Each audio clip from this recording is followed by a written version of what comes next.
This is Julie Evans, volunteer with the Sydney Harbour Federation Trust, in conversation with Geoff Anderson of Redhead, New South Wales. The way all the boats came and they flew a big Australian-wide ensign from the wireless mast, and so anyone watching would just see this flag going through the water. Then as you approached just inside the head, you had to surface because it wasn't deep enough anyway. We then did customs at Watson's Bay, I think, and then I'd say 11 o'clock, I've got no idea the time. We went to Platypus, and I'd never seen it, didn't even know it existed. Coming from Melbourne, been in the UK for 3.5 years, and there was a big long wharf. And there's a funny story to that because I was on the upper casing with two sailors as a piping party because he had the Admiral on board. He joined us in Brisbane to pipe him off and to welcome Captain SM when he came on board. And as we approached the wharf, we saw this young girl waving. And then we heard, Geoff, Geoff, Geoff, waving. And I'm thinking, who the hell is that? And then one of the sailors said to me, looks like you'll be right tonight, sir. And I said, yeah, but who is she? Anyway, I'm an identical twin. Oh, I see. And that was my sister-in-law. And she no doubt thought it was a great joke. Yeah. Can you tell me about Platypus in those early days?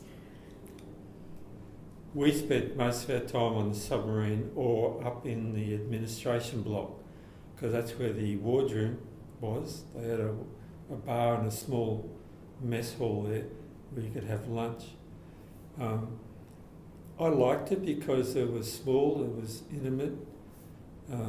You got to know everyone reasonably quickly. Everyone thinks you know everyone, but when you're on a submarine of 60 people and you work on there all the time, you maybe know a few people on the submarine next door, but you don't know them all. No. Because I imagine you'd form very close friendships with the men that you served with. Oh yeah, especially the wardroom. Yeah. Would there have been more than one submarine at Platypus at any one time? Oh yeah. Yes. Yeah. We were the fourth submarine, and there's always generally, well, obviously we were there as one. There's generally another one there. Right, so the wharf was large enough to take a couple of submarines at any one time. I was long enough to take two alongside, and we then had another one outboard. Ah, I see. So it could take four. Right, make it a busy base.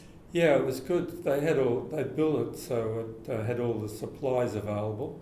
What I mean by that is you got alongside and you plugged in your electric lead for power, you plugged in water and hydraulic fluid and things like that, so you didn't have to get cranes and things to bring things on board, the main things on board.